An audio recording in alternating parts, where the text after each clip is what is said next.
Assalamualaikum dan salam suraku sayang bersama saya Fatin Syahrah Rosti. Fokus berita tengah hari, Jawatan Kuasa Pengurusan Bencana Negeri JPBN Sarawak menyasarkan pemberian dos penggalak vaksin COVID-19 di negeri ini lengkap sebelum Mac 2022. Timbalan Ketua Menteri Merangkap Pengurusi JPBN Sarawak, Dato' Ahmad Douglas Uga Embas berkata, sehingga 13 Januari 2022, sebanyak 72.2% rakyat yang layak telah mendapatkan vaksin tersebut. Bagaimanapun katanya masih ada lebihan anggaran sebanyak 380,047 individu yang layak untuk menerima vaksin namun belum tampil mendapatkannya. In Sarawak, our booster vaccine is doing very well. I congratulate the people of Sarawak. Tetapi sehingga kini masih terdapat dianggarkan 380,047 rakyat yang layak untuk mendapat booster dose tetapi belum tampil ke hadapan untuk mengambil booster dose. 66,184 adalah di Kuching, 71,362 adalah di Miri, 38,284 di Sibu dan di Serikay 31,670. Beliau berkata demikian kepada media semasa melawat ke Pusat Pemberian Vaksin PPV Integrasi Spring pada Selasa. PPV di tingkat 2 Kompleks Beli Belah The Spring itu merupakan satu-satu PPV integrasi di Kuching yang masih beroperasi untuk memberikan dos penggalak vaksin COVID-19. Tambah Dato' Ahmad Douglas, PPV Integrasi Spring akan beroperasi sehingga satu tarikh yang akan ditentukan kemudian, bergantung kepada sambutan orang ramai. Jadi saya menyeru kepada siapa yang layak tetapi belum mendapat poster, sila datang ke di sini PPB integrasi di Kuching ataupun di klinik-klinik swasta yang berdaftar dan juga di klinik awam masih ada. Kita merayu mereka bahawa mereka tampil ke hadapan. Please, this is to help yourself. Most important is you protect yourself, you protect your loved one, then you protect the community. Berita selanjutnya, projek pembinaan Anjong Usahawan Lawas yang merupakan satu lagi projek di bawah Kementerian Perdagangan Antarabangsa dan Pelaburan Sarawak kini telah siap 47%. Timbalan Ketua Menteri Dato' Amar Awang Tengah Ali Hassan memberitahu, projek tersebut dijadualkan siap sepenuhnya pada 6 Mei 2022. Projek ini ialah untuk menyediakan premis yang moden dan ianya merangkumi komponen seperti ruang perniagaan, inkubator pendaftaran perniagaan, ruang terbuka, surau, tandas dan kemudahan-kemudahan yang lain termasuk tempat letak kereta yang begitu selesa dan mencukupi, dan kita mempunyai for food stall 10 unit, untuk retail shop 6 unit dan dining area yang boleh memuatkan 180 dalam satu masa. Dan kita juga mempunyai ada stage jika kita nak mengadakan apa-apa kegiatan lah, and we have this open plaza. Jadi konsepnya begitu integrated lah. Beliau berkata demikian dalam sidang media selepas melakukan lawatan ke tapak projek Anjong Usahawan Min Trade di Banting Lawas pada Isnin. Ahli Dewan Undangan Negeri Adun Bukit Sari itu menambah, apabila siap kelak, Anjong Usahawan Lawas bakal menyediakan pelbagai kemudahan kepada penduduk setempat. Dan progres setakat ini yang mana projek ini dijadualkan siap pada 6 Mei tahun ini, dan progres kita ucapkan terima kasihlah kepada kontraktor walaupun dalam keadaan yang mencabar, tapi dia ahead of schedule by 3.23%. Setakat ini the actual progress is about 47.5%, which is ahead of schedule 3.23%. Sepatutnya yang 44.27. Jadi tahniahlah, terima kasih.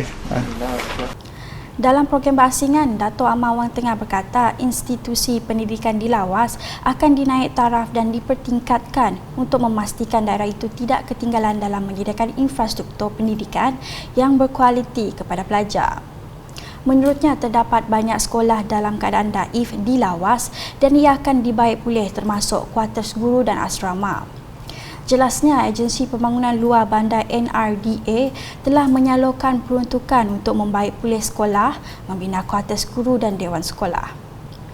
Beliau berkata demikian semasa berucap dalam majlis penyampaian sumbangan beg sekolah daerah Lawas, penyerahan sumbangan geran MRP, penyerahan sumbangan laptop kepada pelajar IPT di Hotel Sri Malaysia Lawas pada Isnin.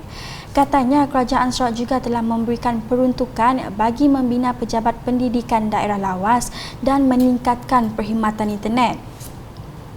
Berucap lanjut, beliau memberitahu Pusat Khidmat Dun Bukit Sari menerusi Biro Pendidikan akan terus membantu pelajar melanjutkan pelajaran ke peringkat lebih tinggi. Menurutnya, ini termasuklah bantuan kewangan bagi perbelanjaan tambang serta persediaan peralatan pembelajaran seperti komputer riba. Laporan diteruskan di gedung. Projek membaik pulih ban Lubuk Punggor di bawah Pejabat Pertanian Bahagian Semerahan bagi kawasan penanaman padi bakal menghidupkan semula pengeluaran beras biris yang popular di kawasan Simunjan. Menteri Pelancongan Seni dan Budaya Malaysia merangkap Ahli Parlimen Batang Sadong, Datuk Sri Nancy Shukri memberitahu projek bernilai RM1,636,159 menerusi peruntukan Agensi Pembangunan Wilayah Bersepadu Semerahan ISDA tersebut adalah bagi membaiki ban pecah yang menyebabkan air bertakung dan menjejaskan kualiti penanaman padi. Jelasnya, setelah projek berkenaan siap, ianya akan membantu 130 ekar kawasan dalam meningkatkan produktiviti tanaman padi. Dan kawasan padi sebenarnya di sini besar, tetapi yang ada di sini untuk padi saja 130 ekar yang dimiliki oleh 130 orang petani. Namun untuk hari ini kalau kita lihat kawasan padi masih aktif hanya 90 ekar. Sebab apa? Sebab ada kawasan yang masih abandoned sebab penanam padi tidak dapat menanam kerana keadaannya tidak begitu sesuai untuk ditanam lagi sementara ini. Jadi sebab itu harapan kita apabila projek ini siap, insya-Allah orang di Lubuk Punggor yang mempunyai tanah yang ada di kawasan ini 130 orang semuanya. Jadi mereka keseluruhannya bolehlah balik semula bertanam. Beliau berkata demikian selepas merasmikan majlis penyerahan tapak projek kepada pihak kontraktor di Kampung Lubuk Punggor Gedong pada Isnin. Datuk Sri Nancy menambah projek baik pulih ban tersebut mengambil masa selama 6 bulan dan dijangka siap pada Julai 2022.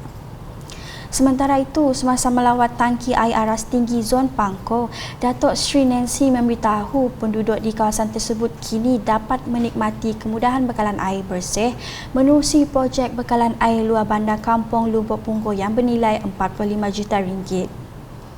Beliau yang juga Ahli Parlimen Batang Sadong berasa gembira setelah melihat sendiri keadaan kampung berdekatan kawasan Zon Pangkor mendapat manfaat seperti yang telah dijanjikan oleh Kerajaan Sarawak. Jadi kita nunggu. Jadi syukur alhamdulillah kerajaan telah membina semuanya seperti yang dijanjikan dan masyarakat sudah menikmati manfaat daripada apa yang telah dijanjikan oleh kerajaan. Sebab ya kita hari ini dapat pergi melihat sendiri, menyaksi sendiri keadaan di kawasan Punggor ini, Lubuk Punggor, Lubuk Buntin, sungai Paku, banyak kampung-kampung berdekatan. Jadi semuanya memanfaat daripada apa yang telah kerajaan janjikan untuk semua. Jadi kita pun turut bersyukur kerana kita dapat melihat perkembangannya dari tiada hingga ke ada. Ini yang kita mahu, dari tiada hingga ke ada. Ini kita mahu sebagai sebuah kerajaan yang prihatin kepada keperluan rakyat.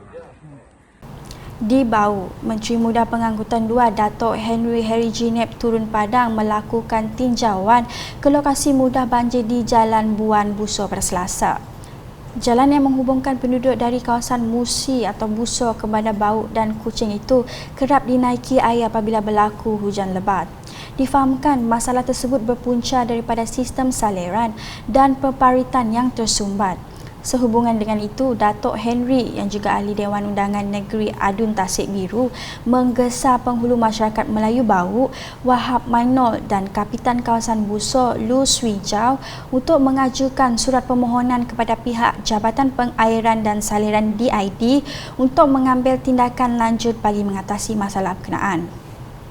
Manakala di Kota Semahan, sebagai langkah untuk mengurangkan kesesakan lalu lintas pada waktu puncak, beberapa anggota polis trafik telah ditempatkan di lokasi bulatan utama bagi melancarkan aliran trafik. Ini merupakan langkah sementara bagi melicinkan aliran trafik di Kota Semahan sementara menunggu projek menaik taraf jalan Datuk Muhammad Musa dari bulatan Gairatori 3 G3 ke Batu Lapan yang siap sepenuhnya. Projek Jalan Datuk Muhammad Musa yang telah bermula pada tahun lepas melibatkan laluan single carriageway, 2 lorong kepada 2 carriageway, 4 lorong yang bakal memberi manfaat kepada semua pengguna jalan raya di kawasan itu. Ahli Parlimen Kota Semahan Rubiah Wang ketika dihubungi berkata terdapat beberapa pelan jangka masa panjang bagi mengatasi masalah yang sama.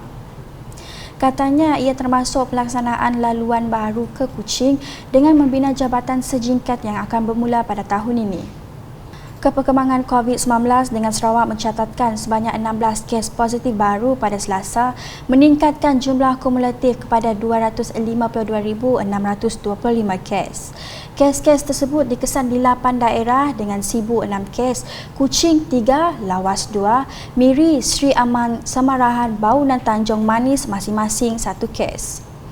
Jawatan Kuasa Pengurusan Bencana Negeri JPBN Sarawak menerusi kenyataan medianya menjelaskan terdapat 10 kes dalam kategori 1 manakala 6 kes dalam kategori 2. Sekian edisi Tengah Hari bersama saya Fatin Syahira Rosti. Berita lebih lanjut boleh didapati di semua platform media sosial UKAS termasuk portal ukas.sarawak.gov.my dan UKAS channel di YouTube. Salam UKAS.